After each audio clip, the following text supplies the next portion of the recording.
Good morning, everyone. Alors nous sommes vraiment très heureuses d'accueillir ce matin pour la dernière conférence plénière Alexandre Duchêne, professeur ordinaire de sociologie du langage et d'anthropologie linguistique à l'université de Fribourg en Suisse. Alors les raisons pour lesquelles nous sommes très heureux que tu aies accepté notre invitation sont nombreuses. On en soulignera seulement 3. La première raison, elle tient aux liens scientifiques et aussi amicaux que certains d'entre nous ont noué de longue date avec toi. Et tu as d'ailleurs passé du temps ici en tant que professeur invité il y a quelques années au laboratoire ICAR et à l'Institut français de l'éducation de l'ENS de Lyon. La deuxième raison est justement liée à ce séjour au cours duquel nous avons pu mener ensemble des réflexions sur le rôle du langage dans la production des différences et des inégalités dans le champ éducatif, mais aussi sur la question des propositions que nous pouvons ou pas, que nous avons intérêt ou pas à formuler au monde de l'éducation, voire avec le monde de l'éducation, pour agir sur les inégalités sociales, sur la base des connaissances produites dans nos champs disciplinaires. Alors cette interrogation du lien, des modalités de réengagement des théorisations critiques en dehors du champ académique est aussi l'une de celles que vous travaillez dans l'unité de recherche que tu diriges actuellement. Alors tout autant que la sociolinguistique critique, cette question concerne, bien que différemment, le champ de la linguistique appliquée. On peut rappeler que tu as été vice-présidente de l'ASylum, Association suisse de linguistique appliquée. Troisième motif, l'attention que tu portes au travail des autres et la valeur que tu t'efforces de donner au travail des autres. Alors tu es entre autres éditeur en chef de la revue International Journal of the Sociology of Language, nourrit une réflexivité constante sur la signification politique de notre activité de recherche. Alors c'est donc bien sûr aussi pour avancer ensemble sur cette question fondamentale que nous t'avons invité à intervenir dans ce congrès AILA organisé autour du thème de l'engagement des sciences du langage. À toi la parole juste après la version anglaise pour une 50aine de minutes et on se réjouit par avance de poursuivre ou d'engager la conversation avec toi. Merci Alexandre. We are delighted to welcome Alexandre Duchêne, Professor of Sociology of Language and Linguistic Anthropology at the University of Fribourg in Switzerland for the final AILA Plenary lecture. There are many reasons why we are delighted you accepted our invitation. We will highlight only 3. The first has to do with the long-standing scientific and also friendship ties that some of us have forged with you. You spent some time here as a visiting professor a few years ago at the ICAR laboratory and at the French Institute of Education at the École Normale Supérieure in Lyon. The second reason is precisely linked to this stay, during which we were able to initiate and carry out reflections together on the role of language in the production of differences and inequalities in the field of education, but also on the question of the proposals that we can or cannot, that we have an interest or not in formulating to the world of education, or even with the world of education, on the basis of the knowledge elaborated in our disciplinary fields to act on social inequalities. This question of how to re-engage critical theorizations outside the academic field is also one that you are working on in the research unit you currently head. This question concerns the field of applied linguistics just as much as critical sociolinguistics, although in a different way. And it is worth to be reminded that you have been vice president of ASylum, the Swiss Association of Applied Linguistics. Third reason, the attention you pay to the work of others and the value you strive to give to the work of others. You are, among other things, editor-in-chief of the International Journal of the Sociology of Language. Also feeds a constant reflexive work on the political significance of our research activity. So, of course, it's also to move forward together on this fundamental question that we've invited you to speak at this AILA Congress, organized on the theme of the commitment of the language sciences. The floor is yours, Alexandre, and we look forward to starting or continuing the conversation with you.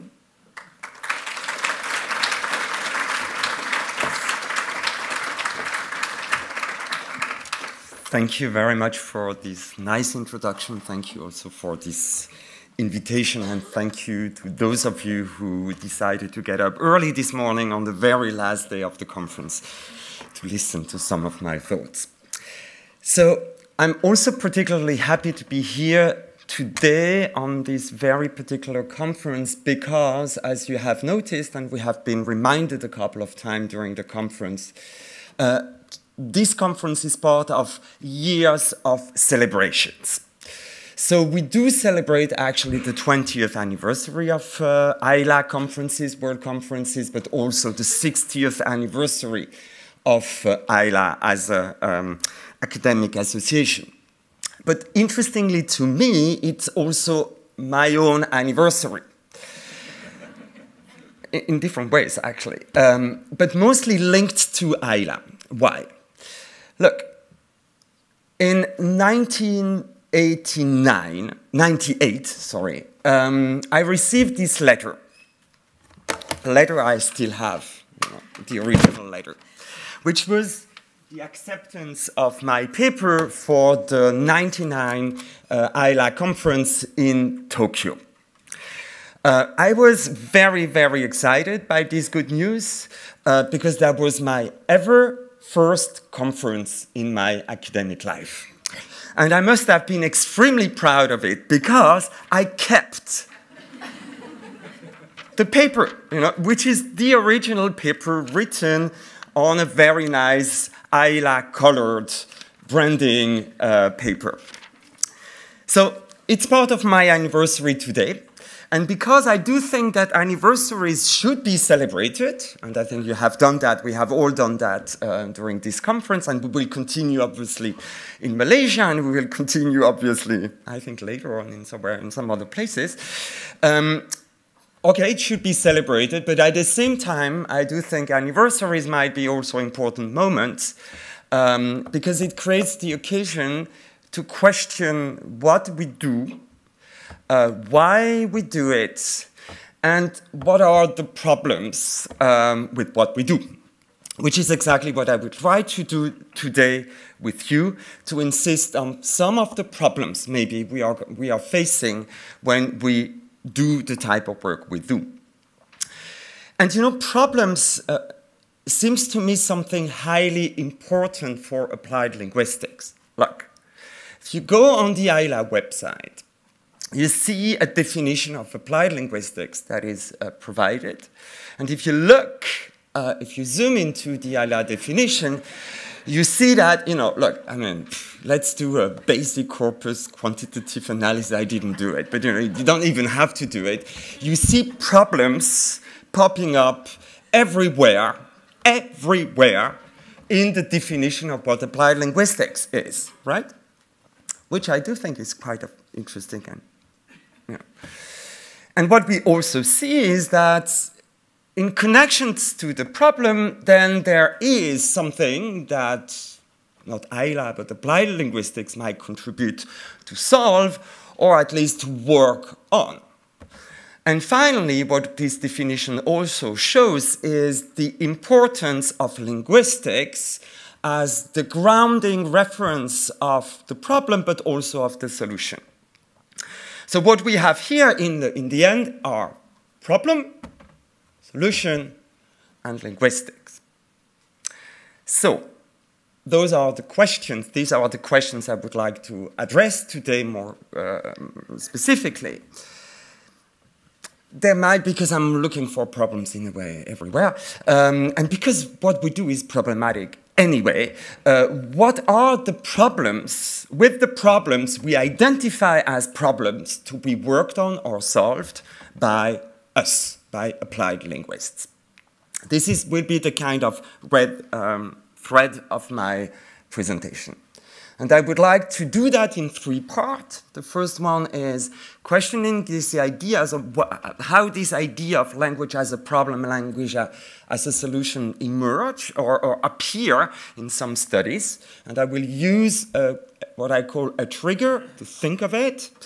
I would like to continue trying to pinpoint what might be the problems with the problems and its solutions, but to move away of the trigger and to go back to stuff that we do.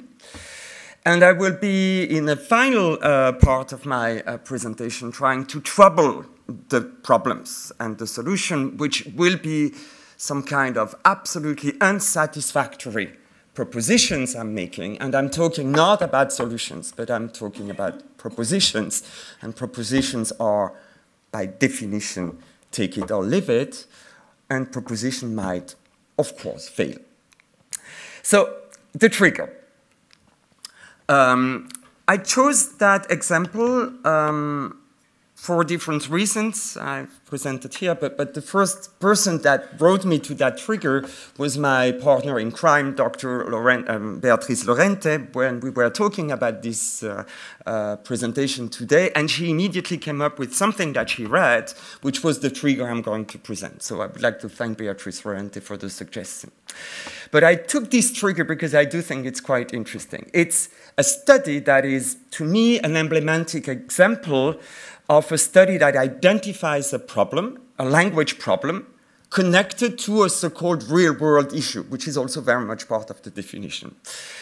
It's an example that proposes linguistic-based solution to solve a problem that is considered to be a linguistic problem. It is an example that relies on applied linguistics knowledge, even if it doesn't really come from the so-called applied linguistics field. It comes from speech and language therapy, which I also chose that example because that was my first initial training. And also because it's an example that got publicly contested. So let's look at this trigger in order to think and debate on the problems and the solution.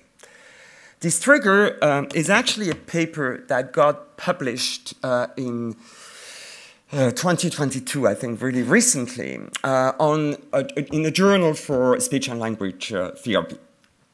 The title of the paper is Effectiveness of Intense Accent Modification Training with Refugees from Burma. I will try to recap a little bit the arguments of that paper. So what Burda and his co-author argue is that having a non-native accent makes comprehensibility complicated for the listener.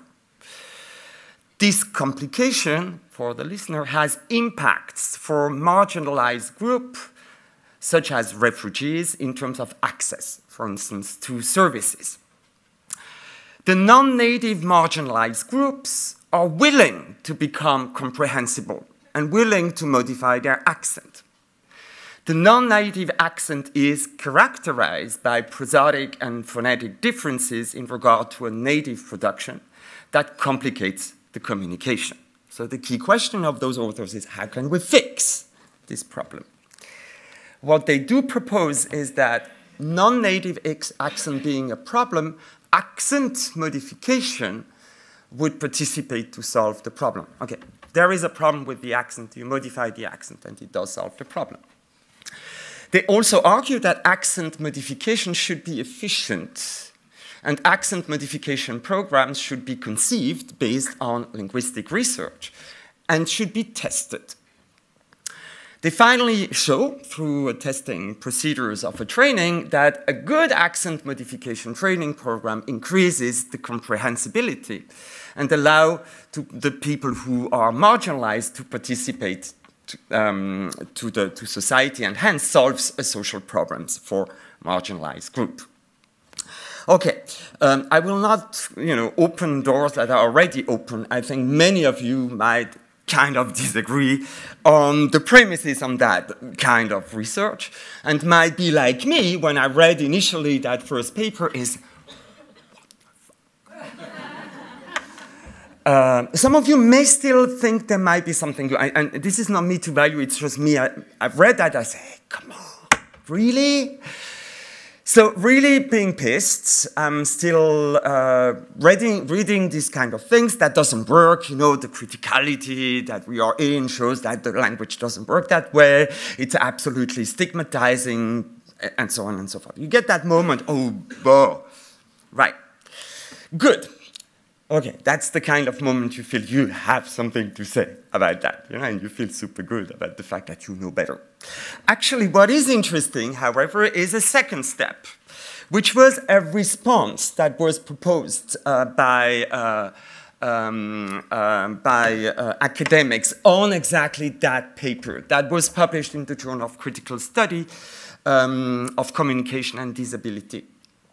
It's a series of authors. I mean, it's a very long list of collective academics who are, taking stance on that very paper. And they wrote a commentary about this piece. So basically, what Nahir and the other colleagues are arguing is that, look, communication problems that seems to be at stake in the problem the way it was identified are way larger than social problems, and should be understood in relation to structural and political speakers and listener positions in society. They also argue that accent and its corollary nativeness is an ideological construct strongly connected to colonial and racial hierarchies, the non-white marginalized body. That comprehension, which seems to be also a key recurring element of that paper, is a two-way power-coded process, which includes the listening subject and the historical and political positioning of the listening subject as the problem, okay? It's not the the speaking subject. The problem is the listening subject, and not language per se.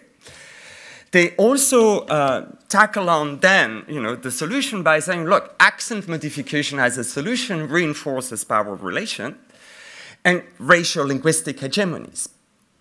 Accent modification training leads to assimilatory practices and domination. Accent modification training does not address the key problem, which is not on non-nativeness, but on the dominant hegemonic listening subject. Okay, I've read that, and then I felt, then I felt, do you know how do you want me to feel? No, I don't have my feeling stuff. Oh yeah, I felt like that. Yes, woof, relieved. They are right, I agree, I'm feeling so good, right?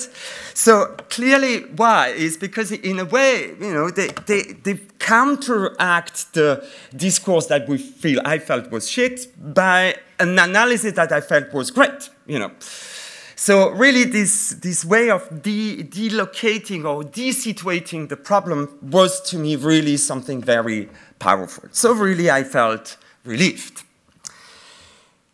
And you know what? Exactly at the very moment I felt relieved, I had to think twice and say, but okay, wait a minute. I have to admit that I had prepared, before reading that, something completely different when I was giving examples of the problems with applied linguistics. And then I got to that point where I'm saying, okay, but I'm feeling well, I'm feeling relieved, because I do see that the critique is great, and I'm there, and I do think this is an important critique to do. But then the key question I started to have is, okay, what if actually what they are saying, it's easy to apply that to such an emblematic, problematic stuff. But what if there might be more than just the easy critique of something that is so easily criticable? What if, in a way, we should go beyond the trigger, so beyond the characteristics of that paper, and think twice and say, well, maybe there is What if the trigger and its critique entails more than an example of just bad, because that's an easy pick, also bad scholarship, good critique, you know, this kind of stuff we know so well. What if there is more than that? And what is the trigger and its critique actually challenges, oh, no, there are so many mistakes on my PowerPoint, the fundamentally problem-orientedness of applied linguistics. So what if that? And then, of course, when you start to think in that way, I need to, and this is what anniversary are for, you know, when you get older, you try to think about yourself, maybe sometimes a bit too much, but what does it mean also for people like me who kind of believe, somehow, that he is doing engaging, not only engaging work, but that I'm, you know, I can socially engaged in kind of fixing some problems. So I looked back and I was thinking, well, look, as a linguist, because I'm also a linguist, I have been trained to study language, right? This is my training. But also I have been trained to see language as exciting, right? Something important, relevant, intellectually rewarding, you know. This is what I've been trained. And this is what we all do when we have linguistic students. We try to convince them, oh, hey, you don't know what linguistic is, but this is good. You know, this is an important step we do. As a linguist oriented towards the study of language in relation to social issues, I kind of have to believe that language matters in understanding the world. I do think I kind of have to. And that I have a unique, distinctive, you know, you see the rhetoric of our academic habitus, distinctive understanding of the world through the study of language. So not only, you know, I do think language matters, but even that, you know, because we are linguists, we might see the things in a different way than those who are not. So we are unique and distinct. As an engaged linguist, whatever that really means, you know, I'm doubting very much of what it is exactly, and you will see. I have kind of to believe that what I do is relevant for others, and that what will come out of from my own research will make the world kind of better. As a linguist that makes a living, I mean, linguistics pays me. Right? I mean, I got the job because of linguistics. And that I'm attached to social issue, but I make a profit. I mean, I make a living out of that. I do profit very much for the study of language problems. You know, I would never be invited in a linguistics conference. So I get invited to an AILA, Applied Linguistics conference, you know, where there is problem to discuss, maybe to solve. So you get recognition, stuff like, you know, a plenary in AILA. You get also money. Look at the number of stuff we need now to argue in order to get funding in terms of impact or whatever. But then we can say we are even better, you know, positioned to have an impact. But I would say also it some kind gives of meaning to me as an individual to believe that, you know, I feel good to contribute to something. So if you add that up, is that so much different than what Bourda and all did? Is that really fundamentally different? Well, of course, I don't have the same language ontology, because initially I had many slides to say the problem is ontological. I do think it is, right? But it's a bit also an easy point to make. Okay, I agree I don't have the same language ontology, and I don't think we do share the same language ontology here. Not at all, which is also might be something that should be brought into the discussion. But am I not kind of buying into the idea that language de facto matters, kind of? I will never do this kind of accent modification training stuff. But did I not sometimes in my academic life provides language solution to fix a language problems? Really? I mean, if I have done that, right? And if I look back, wasn't that also the same problem that it was not a language problem in the end? Has my own work never ever been used for purposes that I should have anticipated in advance to be problematic? You know, the appropriation of a work that becomes problematic. I have kind of good examples that actually I did not anticipate well. Am I sure my work has never served reproducing regimes of inequalities that I initially thought I was fighting? Tricky question. Yeah, depressing question, actually. That is the most depressing to me. Did I never feel, well, did I never consider that my research is central for whatever reason or for whoever? I mean, you know, accepting a plenary is still considering that what you do is something you need to say and tell the world, kind of, right? And felt good about myself for being such an engaged linguist. Of course, you see that when I ask the question in that way, the problem becomes way more complicated than just saying bad scholarship, good critique. Okay. And I do believe, and this is why I'm insisting on the I thing here, because I want you also to think about that, about your own stuff. And I do think we need to discuss that way more, because I do think it's very risky. We are working on risky terrains. It's risky because when we look at language as a problem and language as a solution, what we can see happening very often is the risk of complicity. So for whom are we solving what problem, right? For whom?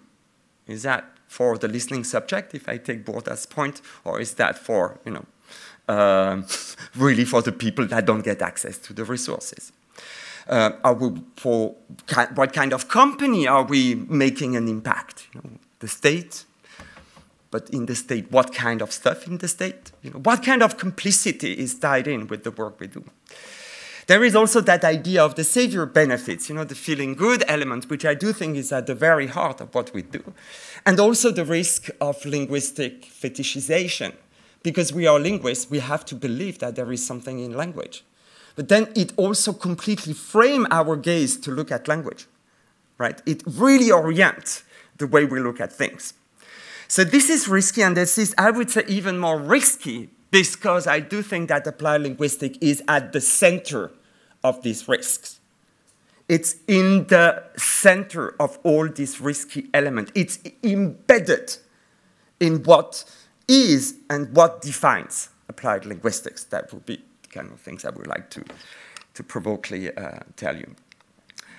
So, responding to and solving problems are in the DNA. Sorry for this kind of biological metaphor, but I do think it might not even be that much of a metaphor. So the DNA of solving problems, it's why applied linguistics exists, right? So that means also language as a problem, language as a solution is also in the DNA of applied linguistics. What is also interesting in linguistics, in applied linguistics, is that the main reference still, right, and the main place in which we are working ourselves institutionally is that linguistics remains the key reference. And that is also within the field of linguistics what makes us distinctive. The problem-orientedness. You know, a formal linguist actually doesn't have to give something to, you see what I mean, to, you know, they don't have to care about problem solving. That doesn't mean they don't do it, but they don't have to, right? And that by the end of existence of problems, the very existence of problem legitimizes the very existence of the field, which means also secures the position we are having, the publication industry, problem-related, the fundings. So without problems in a way, without linguistic problems, there is no applied linguistics. And this is, you know, this is not new. This is not new. I found it quite fascinating to look at some stuff on the history of linguistics, and some people would argue, especially in the States, that the idea itself of applied linguistics can also be traced back also during the Second World War, when, for instance, Bloomfield was proposing an outline guide for the practical study of foreign languages, right? So when you look at this guide, super well done, which is actually a quick guide to how to teach the Americans foreign languages. The question is, why is it that we need that? And of course, we are in the Second World War, just after the break of Pearl Harbor, and it's clear that the U.S. is, like realizing that they will need, for political purposes, people who knows foreign languages. So the very first, even in terms of language inscriptions of the need, is to say, okay, look, we have a problem that we don't have people who do speak enough foreign languages, so let's fix it by finding a way of training those people to learn the language the quickest we can, to make them, let's say, soldiers for the state, right? So the problems and solutions are never and will never be able to be neutral, and are part of larger historical, political, economic network of interest and ideologies. But we also know, and applied linguists know that very well, we should be still reminded that problems and solutions are never linear. I mean, you all have, even if you think you have find ways of fixing a problem, we know that it doesn't work knowledge doesn't work like that. It's not that you have a solutions that was produced by academia that will be immediately applicable tel quel, straightforwardly. And of course, the way applied linguistics formulate a problem and the solution of this problem can be tied to many different elements of instrumentalization, commodification, complicity, and the reproduction of inequalities and ideology. So, what if our existence is based on problematic premises on what the problems are? What if by looking at language we are missing the problem? What if our language-centered approach makes it that we miss the problem? And what if we need to broaden up our gaze beyond language? Is still applied linguistics needed? What if our existence entails the risk of complicity and alignments? Is applied linguistics really contributing to solve problems, especially problems for whom, or contributing to reproduce power relation? What if our existence relies on good intentions? Good intentions, the kind of thing that needs to really be questioned. Is applied linguistics falling into the trap of the naive savior complex? So you've seen that I have a kind of pessimistic view. I even had at some point a slide that was the death of applied linguistics. I kicked it. I took it away because I think that might be still interesting to think in that way. That might sometimes that might allow us to. Okay, but no, I let it to you. Okay, this is a bit negative. Well, actually, a lot negative, a lot depressing.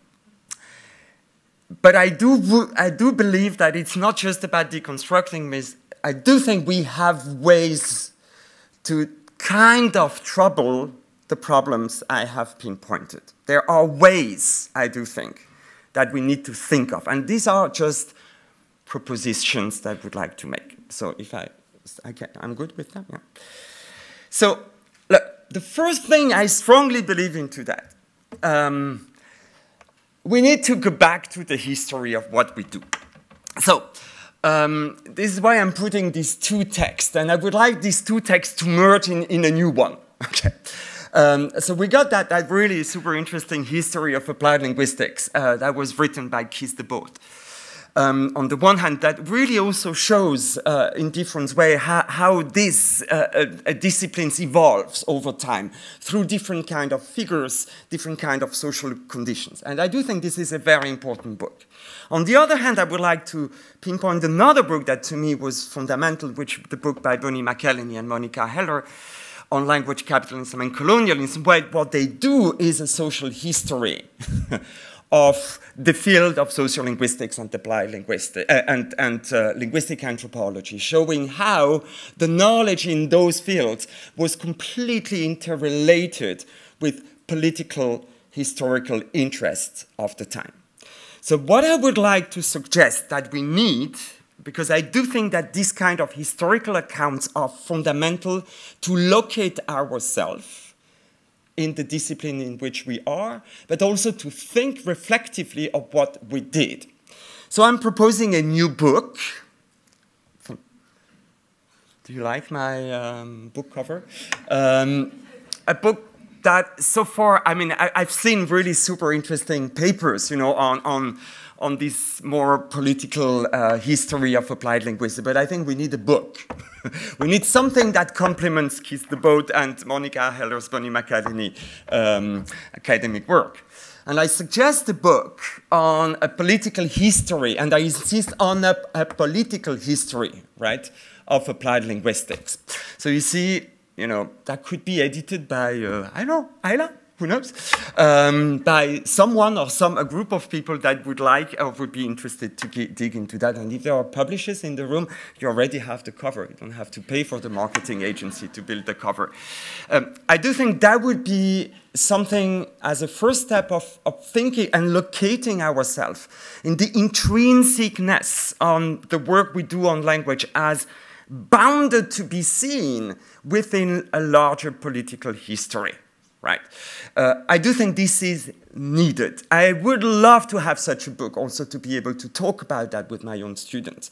So I do think that would be an important step for me because I'm missing that point. That allows this reflexivity. That allows I do also to reflect that we are never safe from this political appropriation. The other suggestion I would like to make comes from a work from a colleague of mine that I very much appreciate, which is Ruani Tupas, a Filipino scholar based in the UK at the moment. What he is proposing is to decenter language in the study of language in order to regain language. So what he say, well, you know, he takes the point to say, in our desire to study language in society, we must not assume that language is central to speakers' lives, as is usually the case when we study the role of language in society. And there is a kind of basic assumption that language matters to them. And it reminded me kind of also the kind of researcher discussion you showed us yesterday, Angela, you know, where what matters, where it's a question also of who is positioning itself to feel what as the role of the researcher, right? Which is, you know, as you have shown, way more complex than just, okay, this is it. So, and what he suggests is it implies substantial changes in how we frame our research, questions, methodologies, analysis, and conclusion. And in this particular text, and I do think this is really, I mean, I highly suggest you pick up that paper, because it comes from Applied Linguistics, by the way. He says in the end something like that. It is through our attempt at the strategic decentering of Englishes from Philippine English and instead training our lenses not on language but on the modifier, which is the Philippine. So don't look at what are Philippine Englishes and what is its particularities, peculiarities, and what should be taught, and so on and so forth. But look at the Philippine in the Philippine English. With the argument that, you know, English or language, I would say, cannot simply devoid of its material and symbolic embeddedness in society. If you do that, in unpacking and examining the multi-layer, the meaning of the modifier, and not on English, but on the modifier, we have identified several socioeconomic, sociopolitical, cultural, and historical accounts of Philippine society. I do think that idea of decentering language in order to look at the things that we usually don't look at allows us to get back into when language matters and not take it for granted that it is initially at the first glance. I do think this kind of propositions brings me to another one that comes from another region in the world, which is more from, this is what I was saying, strategic decentering of the language problem might help identify something else than language in order to understand what the problem is with language. The other proposition comes from a French sociolinguist, Josiane Boutet, that has been very influential to my work, who has insisted all during her career to look at what she calls la part langagière, or the linguistic dimension of a social problem, the language part of. You know, that sounds simple. Actually, this is simple, but this is also a kind of perspective shift, in my opinion. She has been a sociolinguistic of labor, of work. And what she has said, for instance, here is that what a sociolinguist of labor should do is not to just use work or labor as a terrain to collect language facts. So it's not about collecting language facts in laborious technical environments, but it's reversing the order of concerns to focus first of what is human work. You know, what is human work insofar as it includes language dimension. That sounds nothing. That's immense.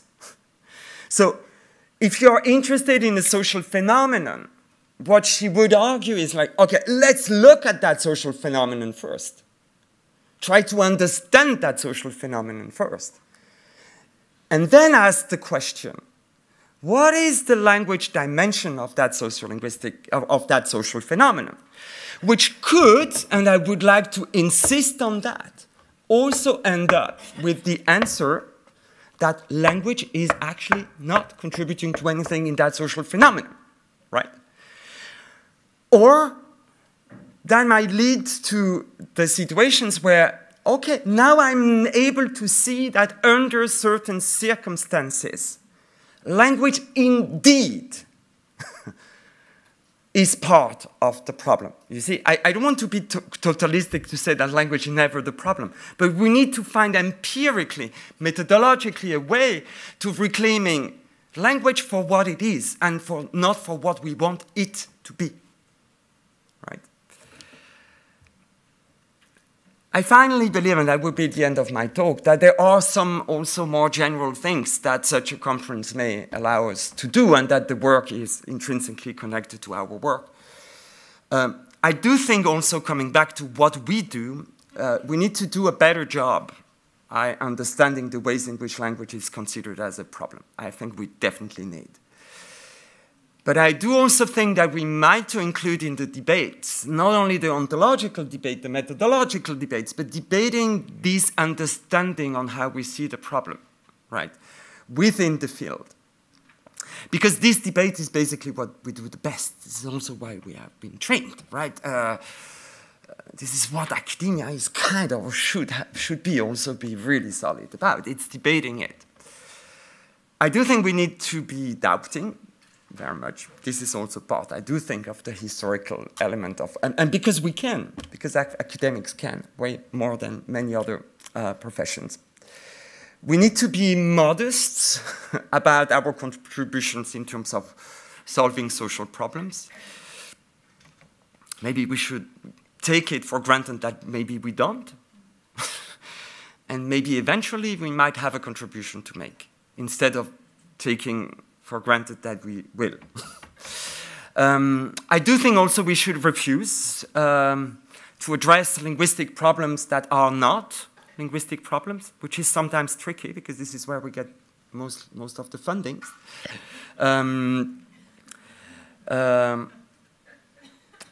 But we might be well located to make a case to explain why changing language will not necessarily change the problem.